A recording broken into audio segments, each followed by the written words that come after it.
Good morning, beloved church. I'm going to move this. Somebody told JP I moved his thing. I need the space.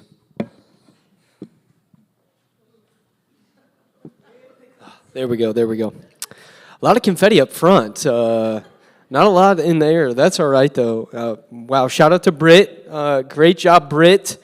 Is a lot being in front of all these people, I know. So, super grateful for her this morning. I'm curious. Well, first of all, happy Easter, everybody. Yeah. My name is Austin. I get to be pastor of this church that I love so much. And I'm curious, just having heard our reading for this morning from the Gospel of Mark, if you've ever had a moment where you were so set on getting something done and kind of overwhelmed by all that was happening in and around you, that you were on your way to do that thing that needed done and you forgot like a pretty big detail. I'm curious, like maybe it was, when you were getting ready to move and you had been packing the boxes, you arranged all the help, like you were going to get the U-Haul, you're driving to go pick up the U-Haul when you realize like, oh, I never made the reservation for the U-Haul, that kind of detail. I remember almost a year ago to the day, we started the Beloved Church. We're a year old tomorrow. April 6th is actually when we officially started as a church. We launched. Yeah, that was a good time. And we held our first services that were open to the public. And it was probably not more than 2 or 3 days before our first services that somebody asked me, they said, hey, what's our process when people give as part of worship, like they give in person on a Sunday morning? And I remember looking at them and looking around going, yeah, we should have that. Yeah. I don't know what it is, but we should probably have that. That's a pretty big detail for a church. And so we had to get that going. And these three women they're on their way to the tomb of Jesus, right? They're ready to embalm his body. And it's not till they're on the way to do this job, overwhelmed by the emotions of the events of the last few days, where they realize oh, shoot, there's a pretty big stone in front of that tomb. Mary, are you going to move that? Have you been doing CrossFit lately? Salome's like, I hurt my shoulder the other day. I'm not going to be able to do that. And they get to they're on their way to the tomb, and they're like, what are we even going to do? It's a pretty big detail. Lucky for them, though, I'll read again in Mark chapter 16. In verse 4, it says that looking up, they got to the tomb, and the stone had been rolled back. And it was very large. Mark wants to make sure that you know. And it says that entering the tomb, this is how you know these three ladies were hardcore. They entered the tomb. I mean, I would just be scared and not go inside a tomb. But they entered the tomb. It says that they saw a young man sitting on the right side. He was dressed in a white robe, and they were alarmed. And he said to them, do not be alarmed. You seek Jesus of Nazareth, who was crucified. He has risen. He is not here. See the place where they laid him. I mean, you talk about an emotional roller coaster for these three women. And not a fun emotional roller coaster. Right? Jesus is dead. So it's already you're pretty low. And they've decided they're going to go and do something that is just not a fun job. They're going to go anoint and embalm Jesus' body, which has been sitting dead now for quite some time. So it's down even further. Then they're on the way and they realize, oh shoot, we didn't think about this stone that needs moved. And it's down a little further. But then they get there and they're like, oh, hey, finally we catch a break. The stone has been moved, a little bit up. But then they're like, wait, the body is gone. And there's this weird guy sitting in the tomb. And it's down again. And then the guy's actually, Jesus is risen. And it's whoa, way up. But then he's but he's not here. And they're like, oh. It's just this emotional roller coaster. I can only imagine the emotions that these women were going through. And it's the kind of emotional roller coaster, not a fun kind of emotional roller coaster, that throughout the centuries people have gathered, and on Resurrection Sunday they've come and they've worshiped and they've recognized the resurrection of Jesus. But I think there are many people throughout the centuries, some who are sitting in this very room, who can relate to that kind of not so fun emotional roller coaster. Because for the last few days or the last few weeks or the last few months, that's the kind of ride that you've been on. Maybe for you, it was a boss or a parent or a teacher. Maybe it was even a stranger who has done nothing short of abuse you physically or emotionally, maybe both. Maybe for you, you're walking through an immense season of grief and sorrow, having just lost your husband or your wife or a close friend, a parent, a child, a grandparent, and you're walking through an immense season of grief where nowhere feels like home, and when the cashier at the grocery store asks you how you're doing today, you have no idea how to answer.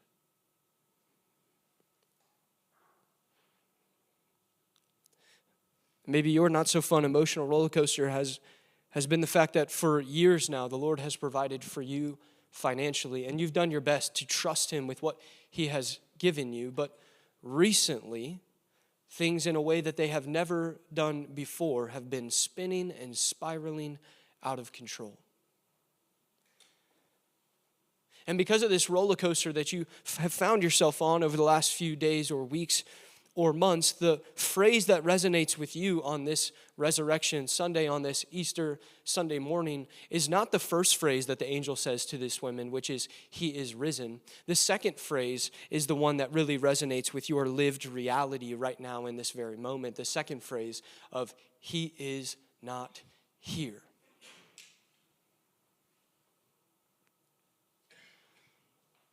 That the way that you feel this morning is, He is not here in my abuse.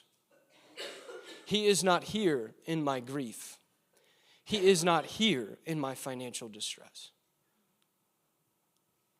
I know a few years ago, my family and I found ourselves in that very spot on Easter Sunday, watching a service online in a room that we had seen my father leave this earth in less than 12 hours before that.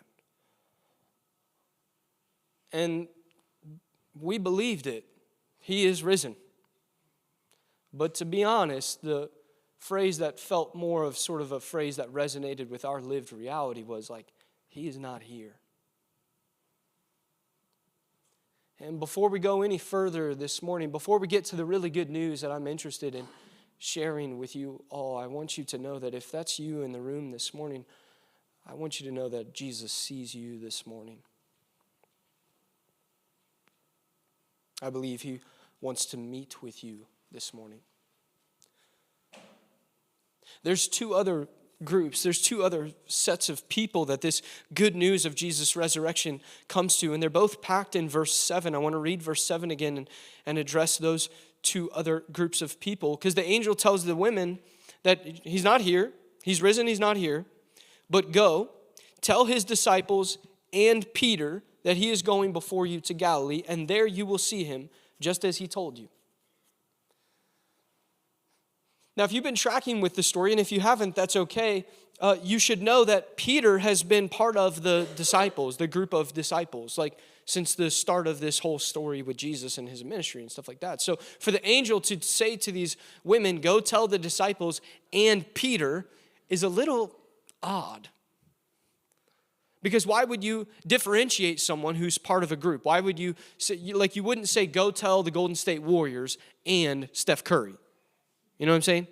Like you wouldn't do that. If you're not a basketball fan, that's all right. I'll give you a different example. You wouldn't, yeah, Wendy said, please do. You wouldn't say, go tell NSYNC and Justin Timberlake. He's part of the group, right? I mean, I don't know all the drama, but like they're back together, they're touring, all this stuff. Or like super throwback, all right? You wouldn't say, go tell the Supremes and Diana Ross. For the three of you who know the Supremes. I'm a historian of music. Supremes are awesome. Okay, you get what I'm saying? You wouldn't say, go tell this group and a person who belongs to this group. So why does the angel say to these women, go tell the disciples and Peter? And if you've been tracking with the story, you probably know. And if you haven't, that's okay. I'll share with you really quick. The reason that the angel differentiates Peter from the disciples is because my man Peter had denied knowing Jesus. Not one time, not two times, 3 times he had denied even knowing Jesus. But what's worse than that is that when Jesus had told his disciples, just a few chapters before this in the Gospel of Mark, when Jesus had told his disciples that they would all fall away, that they would deny him, my man Peter had opened his trap, and he said this in Mark 14, verse 29. He said to Jesus, after Jesus said that you'll all fall away, Jesus said, Peter said, not me, Jesus. They'll all fall away. Like these guys, they stink. Not me. I will not, Jesus, Peter says. And Jesus said to him, listen, Peter, truly I tell you, buddy, this very night before the rooster crows twice, you will deny me 3 times. And then listen to what Peter said emphatically. Jesus, if I must die with you, I will not deny you. And they all said the same. I mean, you talk about fumbling the bag. Peter is supposed to be like the leader of this thing. He's supposed to be Jesus' right-hand man. He's told Jesus, I'm ride or die with you, man. Like, I am not going to deny you. I would rather die than deny you. And then this little servant girl comes along and says to Peter, hey, I thought weren't you with that Jesus guy? And Peter crumbles, denying Jesus 3 times. You ever crumbled like that? Maybe you feel like you're crumbling like right now. Because recently you made a decision that you knew wasn't right. And it has led to some destruction for the people around you, your friends, your family, the people that you work with, the people that work for you, and you feel completely isolated. Maybe for you, you've been at church on Sunday mornings some of the time, but you also find yourself other times at the party on Saturday night. And lately, it's been a lot more party on Saturday night than it has been church on Sunday morning. And you walk in this morning on Easter and you just feel ashamed.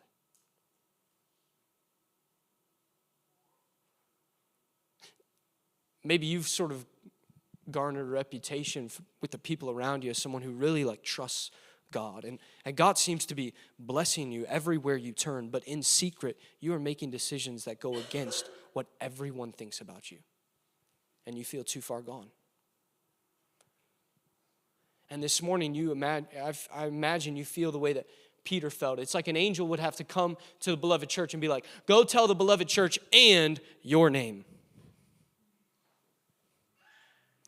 Because you feel rejected, isolated, ashamed, and too far gone. And before we get to the really good news this morning, I want you to know, I believe that Jesus sees you this morning. That Jesus wants to meet with you this morning. Now there's a second group packed in that 7th verse. The angel says, go tell the disciples and Peter. The angel says, go tell the disciples that he's going before you to Galilee, that there you will see him just as he told you. Now, it's not surprising that the angel tells these women to tell the disciples to go to Galilee and that Jesus is waiting for them resurrected in Galilee, because in Mark 14, verse 28, Jesus literally told these guys, he said, I will be raised up and I will go before you to Galilee. So it's not surprising that this angel tells these women that Jesus is going before them, he's resurrected, he's risen, and he's in Galilee. It's not surprising, but it is interesting. And it's interesting because Galilee, something you need to know about Galilee is just kind of like a humdrum, everyday, normal, kind of ordinary kind of place. Like people fish there, people farm there, meals are shared, babies are born, people die, and life just kind of keeps on humming along in Galilee. It's an ordinary place. People travel from Galilee to other places. You know what I mean? And what's interesting is all of these events are taking place. The tomb that the angel is meeting with these women and everything else that's happened is happening in Jerusalem. And Jerusalem is that's the place where stuff happens. It's where the spiritual capital is. It's where the temple is. It's where the courts are. It's where impactful teachings are delivered. It's where events that reverberate throughout a region happen. You don't travel from Jerusalem. You travel to Jerusalem. You know what I mean? It's extraordinary. But the angel tells the disciples Jesus is waiting for them in Galilee, this ordinary place. What's interesting is Galilee isn't just ordinary for the disciples. Galilee's familiar. For most of these disciples, Galilee is their hometown. It's where they've grown up. It's where they've lived most of their lives. It's where most of Jesus' ministry took place. It's where they've lived. It's where they've eaten. It's where they've seen babies born. It's where they've seen people die. Galilee is ordinary. Galilee is familiar. And Jesus says, that's where I'm waiting for you. And I think this last group of people, maybe many of us in the room can resonate with. Because I think if many of us are honest in the room, this whole Easter Sunday, this whole He is risen thing, it feels pretty normal. It feels pretty familiar. It feels pretty ordinary. Like just another year, just another Easter. And if that's you in the room this morning, I want you to know I believe that Jesus sees you this morning. That Jesus wants to meet with you this morning. Now, here's the really good news. The really good news is at the end of verse 7 that the angel tells the women to go tell the disciples, tell Peter, he's going before you to Galilee, and that there you will see him, just as he told you. That's the really good news. That Jesus is alive, and that there you will see him, because he's alive, there you will see him, just as he told you. The really good news on this Resurrection Sunday is that Jesus is alive, and that those who trust his promise, those who are willing to follow him, will have an encounter and will have an experience with him, and there they will see him just as he told them. What's interesting about Resurrection Sunday, and what's interesting about this account from the Gospel of Mark, is that what these women experienced at the tomb, you today can have the very same experience. Like, here's what I mean. You can go to the tomb that we believe Jesus' body was laid in, and you can go and you can see an empty tomb. Now, the only thing you can't have is an angel dressed in white, all right? I don't think he's going to be there. But you can go to the tomb. I've had the pleasure of going to Jerusalem, going to the Holy Sepulchre, waiting in line, seeing the tomb. And can I be honest with you? I don't know if I'm supposed to say this, but you kind of go and then you're like, all right, I saw it. And that's, you could have that experience. That's what these women had. They went and they saw the empty tomb. And you know what else you can have that these women also had?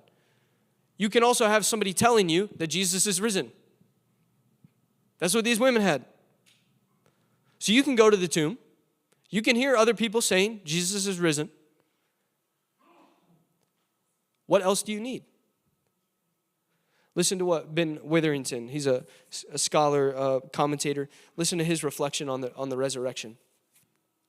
He says, we can go and we can experience the tomb where perhaps Jesus once was, and we can hear the proclamation that he has risen and gone before us, but it still lies in our hands as to how we will respond to such evidence. Is the visual evidence enough?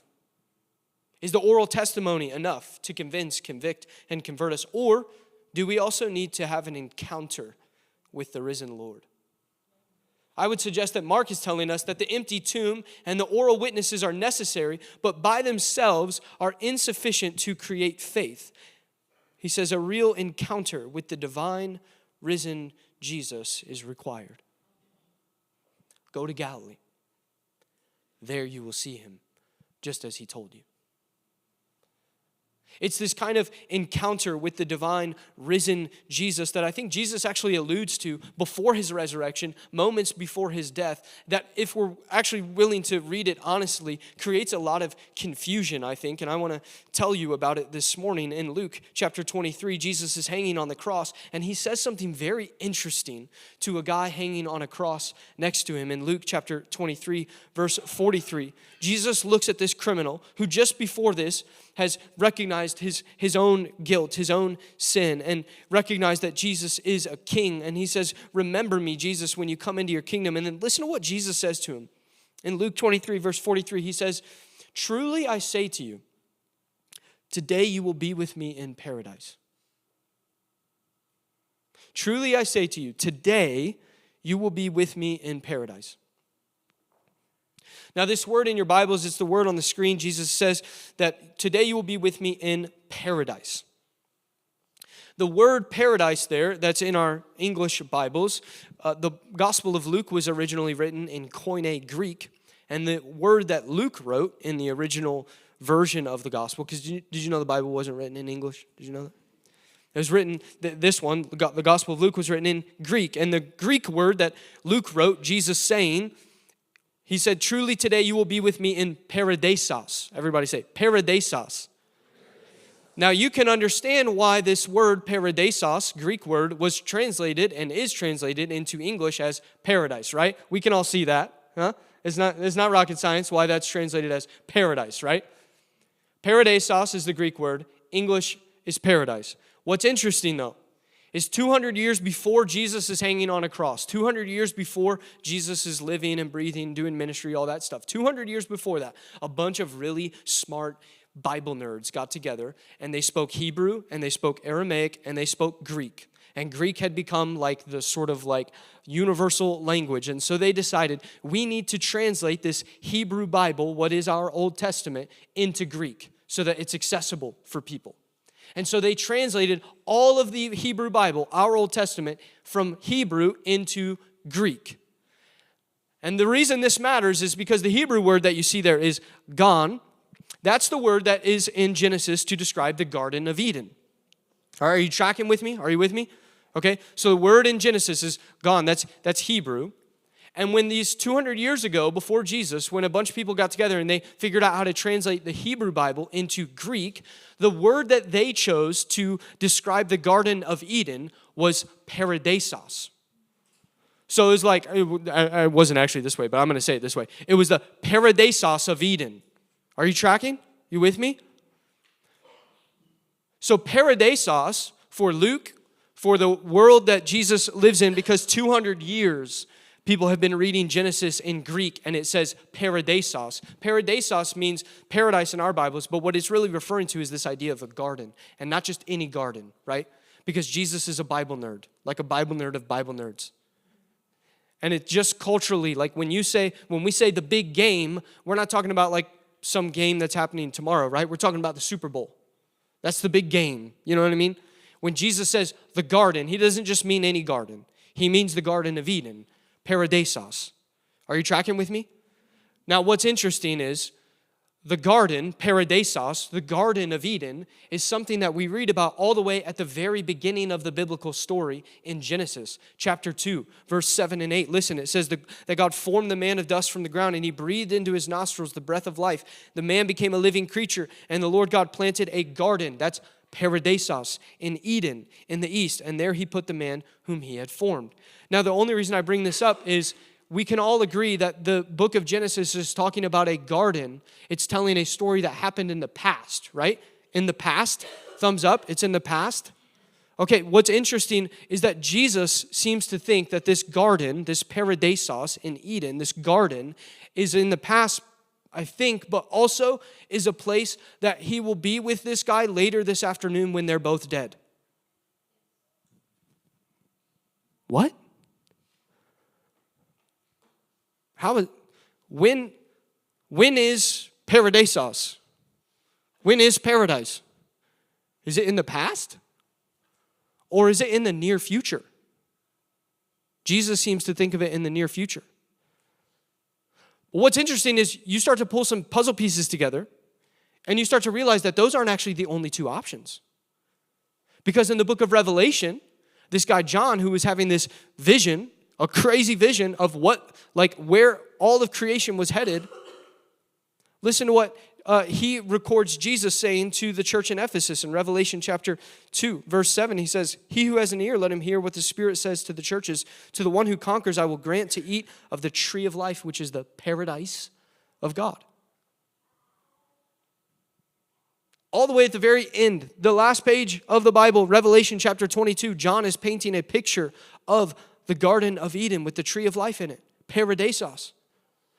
So it's like, when is paradise? Is it in the past? Is it in the future? Or is it in like the future? When is it? When is it?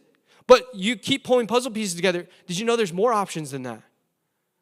Because this guy, Paul, he was writing to this church in Corinth, and listen to what he said. He's talking about this paradise, and he says this. He says, I know a man, by the way. He's talking about himself. He'll say that in a few sentences. Not one what we're going to read, but I'm telling you. He's talking about himself. He says, I know a man in Christ who 14 years ago, he was caught up to the third heaven. I don't know if it was in the body or out of the body, truly. God knows, but I don't know. And then he says, I know this man was caught up into, what was he caught up into? Paradise. He's like, I don't know if it was in the body or out of the body. Truly, I don't know. God knows. And he heard things that cannot be told, which man may not utter. Now, Paul's talking about an experience that he had that was in the present. Talking about paradise. So here's the question. When is paradise? Is it in the past? Is it in the present? Is it in the future? Or is it in the future? And now that we're asking questions, where is paradise? Is it in Eden? Is it on a cross in Jerusalem? Is it on an island called Patmos where John's having this vision? Is it in probably Tarsus is where Paul's having this experience? Like, where is paradise? Now, time doesn't permit me to do this for hours, and I feel like I could do this for hours, but I'm not going to do that this morning. But I do want you to know that you pull all these pieces together and something becomes pretty clear. That for the biblical authors, paradise is a reality. It's a heavenly reality. And it's not grounded in any one person. It's not grounded in any one place. It's grounded in a person. That for the biblical authors, this reality of paradise is grounded in a person. And that person has a name. His name is Jesus. And that's why this guy Jesus walked around saying crazy things like he did in John 11, saying, I am the resurrection and the life. That's what he said. I am the resurrection and the life. And today we celebrate the news that guy, Jesus, that person who is paradise, he was dead for a little bit, but he's alive. And because he is alive, that means that what Jesus uttered to the criminal on the cross can be true for you today, that today you can be with him in paradise. Because Jesus is alive, it means that what the angel said to the women in the tomb can be true for you today as well, that there you will see him just as he told you. The good news of Easter is it means that today you can be with him in paradise in your sorrow, in your grief, in your financial distress. And it's not because that sorrow doesn't exist. It's because that Jesus is alive and he has gone before you and he is there waiting for you to have an encounter with you and an experience with you. And because he has defeated sin and because he has defeated death and because he is alive, he can and he will, if you'll let him, turn your sorrow into joy, and there you will see him just as he told you. It means that today you can be with him in paradise even in your rejection and your isolation and your guilt and your shame and your sin. And it's not because your past doesn't exist. It's because Jesus has gone before you and he is there waiting for you to have an encounter and an experience with you. And because he has defeated sin and because he has defeated death and because he is alive, he can and he will, if you'll let him, turn your isolation into intimacy, and there you will see him just as he told you. It means that today you can be with him in paradise in your humdrum, everyday, ordinary life. And it's not because your life all of a sudden becomes spectacular like you're in a movie or something. It's because Jesus has gone before you. He's there waiting for you to have an encounter and an experience with you because he has defeated sin and he has defeated death and he is alive. And he can and he will, if you'll let him, turn your ordinary, mundane life into an extraordinary life on mission with him. And there you will see him just as he told you. In your sorrow and grief, in your rejection and isolation, in your everyday, ordinary life. There you will see him just as he told you. All because he has risen. And that is very good news, my friends.